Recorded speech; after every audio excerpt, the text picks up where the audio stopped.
নির্বাচন শেষ হয়ে গেছে, বাংলাদেশের প্রত্যেকটা রাজনৈতিক দল এই ফলাফল মেনে নিয়েছে, আলহামদুলিল্লাহ। কিন্তু নির্বাচনের পরের দিন মুন্সিগঞ্জে একজন বিরোধী দলের নেতা কর্মীকে পিটিয়ে হত্যা করা হয়েছে।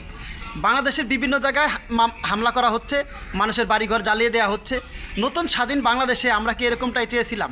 আমরা চেয়েছিলাম নির্বাচনের যেই দলই পাশ করুক, বাংলাদেশের মানুষ মিলেমিশে থাকবে, প্রত্যেকটা রাজনৈতিক দল দায়িত্বশীল আচরণ করুক, এটাই আমরা চাই। এইখানে যদি এভাবে প্রতিপক্ষকে বাড়ি হামলা ভাঙচুর করা হয়, ছোটো ছোটো শিশুদের মারা হয়, এটা অত্যন্ত লজ্জাজনক। বাংলাদেশের মানুষ চেয়েছিল সুন্দর একটি নির্বাচন, সেটা হয়েছে। ভোট যেই পাক, যেই ক্ষমতায় আসুক, জনাব তারেক রহমানকে তার নেতাকর্মীদের থামাতে হবে, জনাব শফিকুর রহমানকে তার নেতাকর্মীদের থামাতে হবে। যে স্থানে পাশ করছে ওই স্থানে যেন কোনো ধরনের হামলা না হয়।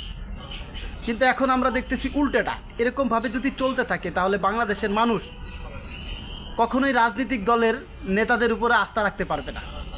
নতুন বাংলাদেশে এরকম স্বাধীনতা আমরা চাইনি। আমরা গোলাম হয়ে বেঁচে থাকতে পাই না।